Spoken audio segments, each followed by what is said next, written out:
gidişimiz var yani. Bir kere gelirken o kadar havalı bir yerden geldik ki hani kapılar açılıyor işte elektronik okutuyorsun bilmem ne işte klimalı yerde oturuyorsun. Bir de ucuza aldığımız 420 bahlık bilet.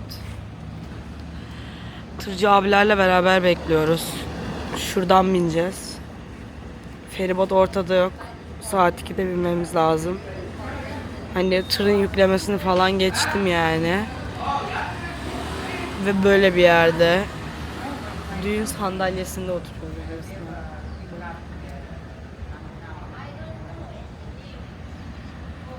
Yani şu adadan siktir olup gitmek ve Allah bir daha yolumu düşürmesin demek istiyorum.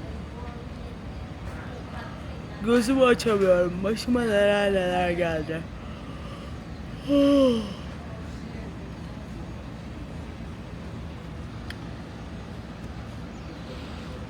Enerji bulsam anlatacağım. Gerçekten 2 gündür bir kere zaten hiç uyumadım. Yani gittiğimiz ilk günden başladı bu arada sefaletim.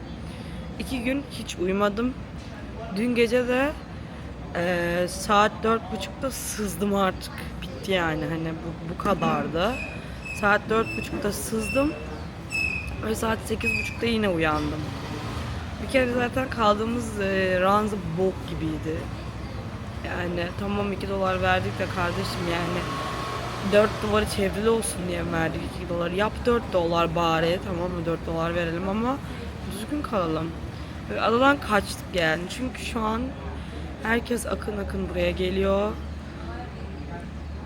Dolunay Partisi için kalabalık inanılmaz fazla var. Sokakta yürüyemiyorsunuz bile. Her yer turist ve pahalı. Biz normalde istiyorum $2 tuttuk. Hostel diyor ki Full Moon'da en az 3 gün kalmanız gerekiyor. 400 bah vereceksiniz. Full Moon'a giriş 200 bah. 3 gün boyunca artı yememiz içmemiz var. Ki Full Moon'da yani bilmiyorum nasıl içeriz. Dedik bizi sarmıyor.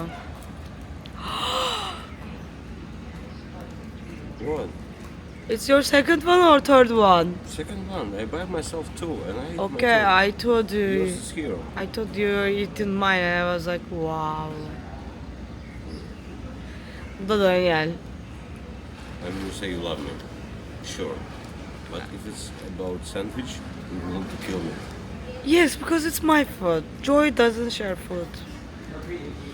Bu da girdiğimiz gün, ilk gün içmeye başladı adaya. Şu anda da içti bu arada yani. Hala kafası güzel. Böyle. Neyse size biraz deniz manzarası göstereyim. Bak çocuk gibi şu an tabletiyle oynuyor. Feribot geç geldi ve şu an size etrafı göstereceğim.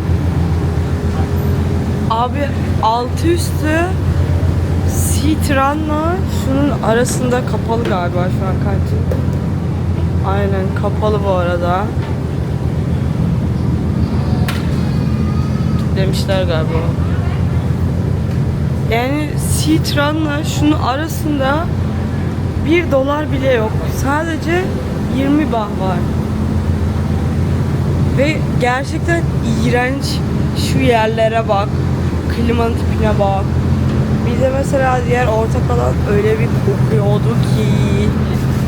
Yani şu feribotu tutan tipler bile başka. Bak. Direkt çıktığım yere bakar mısınız? Güvenlik 0. Ve burası klimalı salon. İğrenç kokuyor. Şu klimanın küfüne bak. Korkunç. İnanamıyorum ya. Yani 20 bah para ediyor mu diye sorarsanız etmiyor arkadaşlar. Yani o kadar büyük bir fark yok. Sadece merak ettim yani. Citran dışında. Şunun güzelliğine bakar mısın? Bak karşıdaki gemide ne güzel oturma yeme alanı yapmışlar. Mis gibi.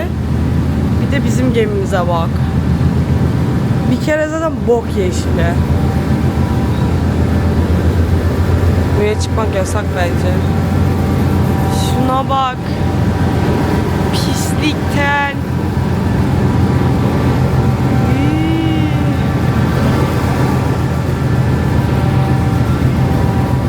Bir şu gemiye bak.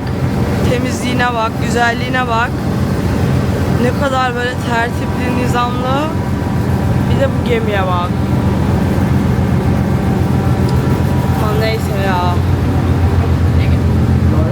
Hayırdır birader. Ya bana adam öldürtmeyin ya. Zaten gergo bir insanım. İşim gücüm derdi o. Bugün neydi o, Asya'dan birini dövmeden gitmek istiyorum. Bir tanesi de zaten çok yakındım. Ve durdum kendimi. Dövdürtmeyin bana adam. Bak 5 ay oldu tam. Edebimle geziyorum ya. Bana sardırtmayın yani. Dün de çok yakındım birini dövmeye. Çok sinirlendim yani. İğrenç bir feribot. Hayatımda ilk defa bir Y'ye sinirlendim ve onu dövmek istiyorum. Bebeği arkadaşlar. Yani çıldıracağım. Şöyle söyleyeyim. Zaten çok konuşuyor ve boş konuşuyor. Ben çok konuşan insan severim ama boş konuşan insan hiç sevmiyorum. Zort. Kilitli kanki. Yapışıyordu kapıya. Neyse boş konuşuyor ve ilgi onda olmadığı zaman inanılmaz böyle çocuk gibi sürekli alakasız sorular sorarak konuyu dağıtıyor. Ve diyor ki benim diyor dikkat eksikliğim var diyor. O yüzden böyle oluyor diyor. Diyorum okey. Sonra trans olduğu için kendisi böyle bir arkadaşımızın yanında gelen flörtüne yürüdü. Ondan yürüdükçe biz Türkçe diyoruz ki döveceğim, indirelim, dövelim. O kadar absürt, alakasız hikayeler anlatıyor ki beynimde kaydetmedim bile. Kısa hafızaya bile girmedi. Direkt kulaktan geçmedi. O kadar bak. Yürüdü. Ondan sonra biz Türkçe kavga ediyoruz. 4 kişi. Birbirimize giriyoruz yani. Bu ablayı dövmek için diyoruz. Ben döveceğim yani. İndireceğim falan. Sonra arkadaşımız dedi ki benim için okey. Tamam kral, senin için okeyse bizim için sorun yok. Ama bilin bakalım ne oldu. Bu durmadı. Dönek. Tuttu Daniel'e sarıldı. Döndüm ve dedim ki Daniel'in zaten öyle bir şey yok yani hani. Yani gay birinin ona sarılmasından hoşlanabileceğini düşünmüyorum. Ama o art niyetli. O art niyeti görmek zaten beni sinirlendirdi. Bu da girdi kapıya. Yeni eğleneceğim. Bak burada oturuyorum. Kantine girmeye çalışıyorlar. Kantin kilitli, kapıya çarptıklarını izliyorum. Abla aç artık, herkes geldi. Kapıya giriyor herkes senin yüzünden. De döndüm dedim ki bak böyle durdum sadece. Ona baktım ama şöyle baktım. Hayırdır yani. Sonra sakinleştim, dedim ki dönüp arkadaşlarıma şu an dedim bunu dedim dövmüyorsam dedim Allah'ın verdiği canına dedim her gece dua etsin dedim. Bunu orada gerçekten gömmediğime dua etsin. Sen kimsin benim kocama duygusal destek vereceksin? Sen kimsin benim kocama sarılıyorsun? Sen kimsin bir umut gözümün önünde kendin pislik bir insan olduğun için hani ona sarılıp dokunup kendini tatmin edeceksin. Benim sinirlendiğim şeyler bunlar bu arada. Hani eşimle ya da eşimin tavrıyla ya da aslında onunla da alakalı bir şey. Hani bana bir şey olduğu zaman benim arkadaşlarım gelir önce ilk derler ki Daniel nerede? Çünkü beni teselli edecek, duygusal paylaşım yapacak kişi o. Geldi bunlar da Ruslar. Kesin bunlar gıcık Rus'tur. Eminim kızım bana bakışından. Sonra sonunu anlatıyorum. Bir şey daha oldu böyle. Bu sandalyesi uzaktı bu arada. Oturdu çat diye Daniel'in yanına sarıldı. Sonra geri yerine geçti. Daniel bir şey oldu. Bir tık ağlamaklı oldu. Tuttu sandalyesinin yerini değiştirdi. Döndüm dedim ki no.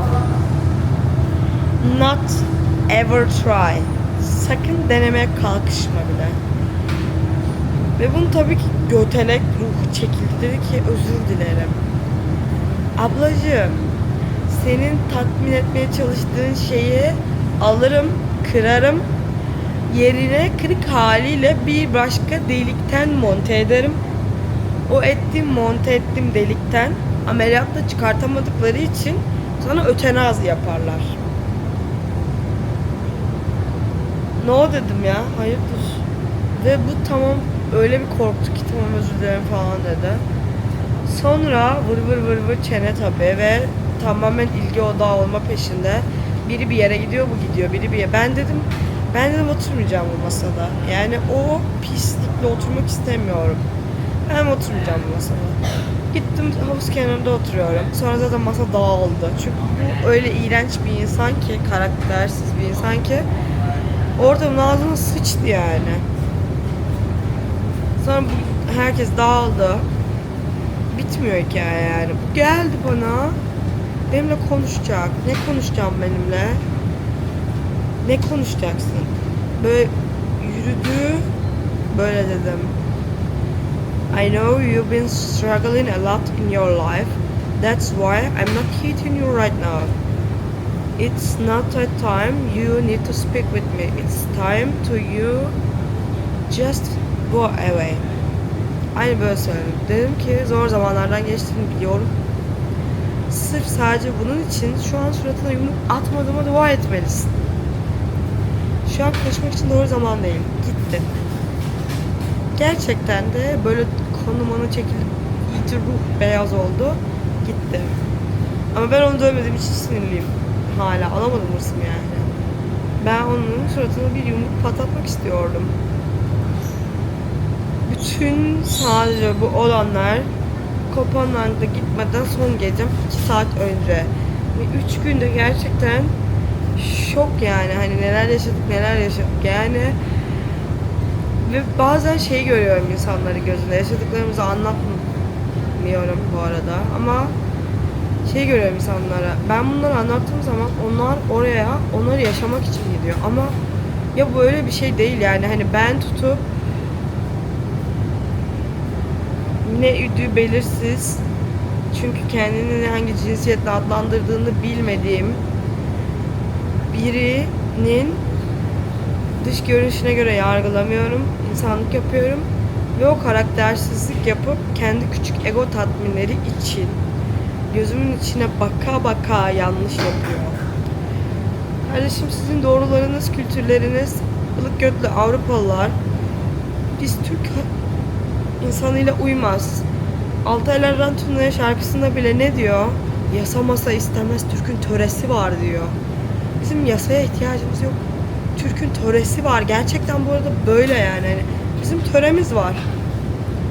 Böyle olduğu için senin aşağılık değerlerin beni ilgilendirmiyor. Çünkü biz Türkler sevdiklerimize sahip çıkarız, sevdiklerimizi dünyanın her yerinde kollarız. Ve bu böyle bir anıydı. İnsanların gelip bunu yaşamak istemesinin sebebini söylemek istedim de yani bunları yaşamaya gitmeye değmez bence. Ben huzurla oturup arkadaşlarımla muhabbet etmek istiyordum masada. Makara yapmak istiyordum. İşte gülelim, eğlenelim. Hatta gerçekten okey atmak istiyordum. Okey yoktu da. Hani bunu yaşamak için gitmeye değmez yani. Sonra diyorlar ki çok sıkıcıydı. Sen birine hay dememişsin. Merhaba dememişsin. Muhabbet etmeye çalışmamışsın. Zaten sıkıcı olur yani. Başka ne bekliyorsun bilmiyorum. Kopan'dan benim için tam olarak şöyle bir adaydı. Ben arkadaşlarımla gideceğim. Kafamı dinleyeceğim. Biraz rahat olsun. Çünkü şehir gerçekten hani ya köye gitmen lazım şehirden. O da zor oluyor ulaşım falan. Biraz rahat olsun. Biz makaramızı yapacağız. Eğleneceğiz, güleceğiz. İçeceğiz, sıçacağız. Kimse bize karışmayacak. Tam olarak böyle bir adaydı. Arkadaşınızı alıp yanınıza böyle gerçekten dağıtmaya gidilecek mükemmel bir ada. Ama yok işte ben doğa göreyim, tarih göreyim, işte bir şeyler göreyim, etkinlik olsun. Baba paraya basarsan dünyanın her yerinde etkinliğim var. Kopenhag içinde para basarsanız güzel etkinlikler vardır. Benim param olmadığı için ben hiçbir şey para basamadım. Yemek yedim ve geri döndüm.